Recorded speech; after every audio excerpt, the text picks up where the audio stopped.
everybody, Cheyenne with the Herb of the Month Club. I am out here on a pretty chilly, wintry morning to show you the awesome bog birch that we've got growing here. Birch is our plant of the month for January. I chose this plant even though it is not got any greenery or anything like that on it, obviously because it's winter, but also because it is almost birch sap tapping season. So yes, just like a maple tree, birch can be tapped for their sap, and you boil that down into a syrup. The only thing that's majorly different is that maple syrup, you can get a lot more syrup from a lot less sap.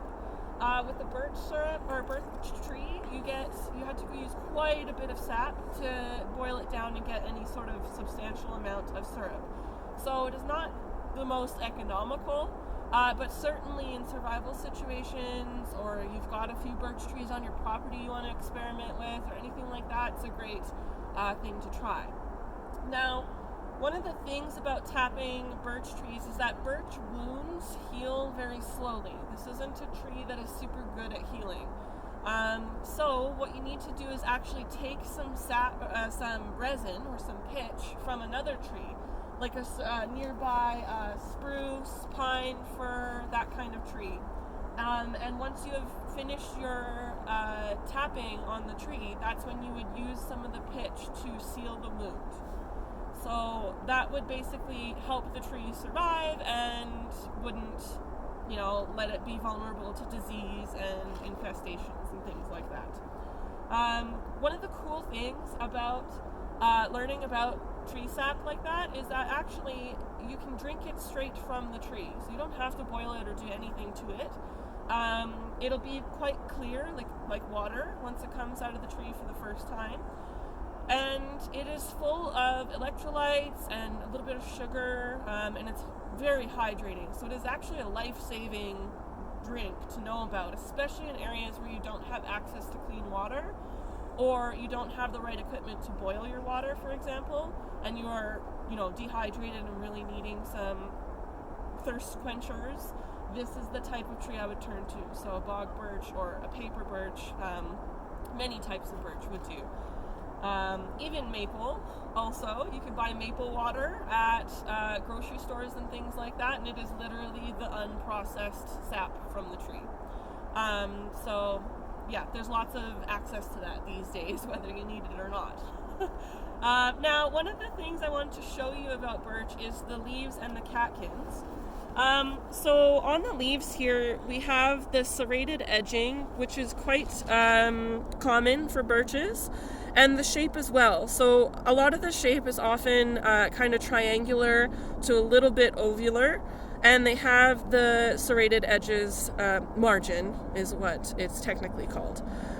These are some of the catkins, so they actually stick up the tree like this. So they sit when the leaf is budding and they stand straight up. There are male and female catkins. Both are edible. Both are actually quite tasty if caught early enough in the season. So yeah, that's kind of how to tell it on the tree. So up close, we have the bark of the tree, which has these little notches all over in it. And those little notches are telltale of bog birch specifically, but paper birch can have similar things as well. Now, I don't know if you can see it super well on the camera, but a little further back, we have almost this red bark here.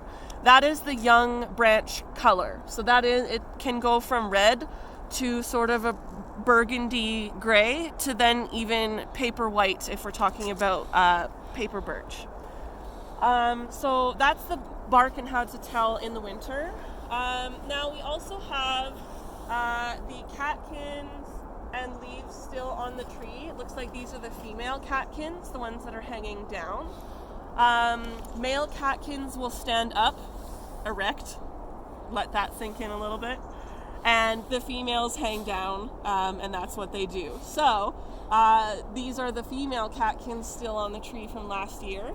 And while they do have like the husks of the seeds here, And that can create some good fiber and roughage in your diet. It's not exactly super filling or very palatable, so definitely more of a survival food at this time of the year. And the leaves, because they are getting some of the rot and mold on there, I wouldn't eat them at all this time of year. Now, birches are very useful for building. There's tons and tons and tons and tons of furniture and cabinetry and things like that are made using birch wood. It's cheap, it's quick and easy to grow, it's easy to obtain, and it's pretty durable. So it is actually a really good wood for building with, especially if you need to build a shelter or something like that. And one of the things with a tree like this is that you can start to take some of the smaller branches that are in around it, the suckers, and you can use those in building a shelter, and still have the rest of the tree to, regain and maintain the health of the tree. So it is something that we can use for that. Now, birch is also a good firewood. If you need to cook something or get some heat from a fire, birch is a good use for that. Now, where to find it is a little bit flexible depending on the species of birch you're looking for. Now, we are looking at bog birch, so when you think about it, that just means that its roots like to be in water. So its whole underground, the roots are attached and using the underground water system right now. Yes, even in the winter, they do still want some water. Now, when we look around, there are a few different little creeks and streams, and even a canal that comes through here, this area. So back behind me is where the canal is. So you can see literally this tree is right in the middle of two bodies of water. A little bit further down is the Bow River, so we actually have a major water supply nearby as well. So while this plant is not in the water, it is, so to speak, with its feet. So definitely somewhere to find it. One of the things I look for when I'm trying to find it in the wild is the squishy ground. So in the summertime when you're walking through here, it's got some give to it, and that's because it's so full of moisture. And as soon as I know I'm on sort of a springy ground like that, that's when I look around and I can spot the bog birches. Paper birch can handle a little bit more grassland sort of ecosystems and even into more forested areas, but they do still prefer their roots to be in the water supply somehow. So often when you find a birch around, you know that there's an underground water supply.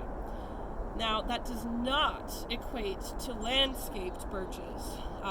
In Calgary, we have this almost epidemic where we plant trees here that can't grow here and then are surprised when they suffer. So a lot of people will plant birch trees in their, arid, hot front yard, for example, with no access to water, and then are surprised one day when it gets infested or a disease and it starts to weaken and die off, and that is because that's not the ecosystem for it. So you got to really think about replicating where it's found in the wild in the urban settings. So if you have a yard that has a big pond on it and has that, if you don't already have birch growing there, you could probably plant it and have it be quite prosperous. So those are the kinds of things you have to think about. So the inner bark on bog birch is edible. The leaves are technically edible. Again, I wouldn't eat them at this time of the year because a lot of them have succumbed to rot and mildew and mold. But as they're budding in the springtime, they can be quite delicious. And the catkins are also edible.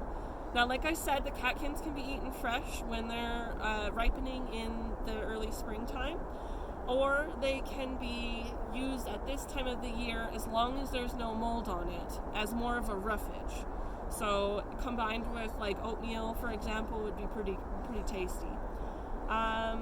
Yeah, so I think that's everything for bog birch. Please feel free to let me know if you have any questions with a comment down below. Make sure to like the video and subscribe for more. And make sure to check out our website at www.wisewoodipothecary.com to get more details about the Herb of the Month Club and see how you can become a paid member, which greatly supports everything we do around here.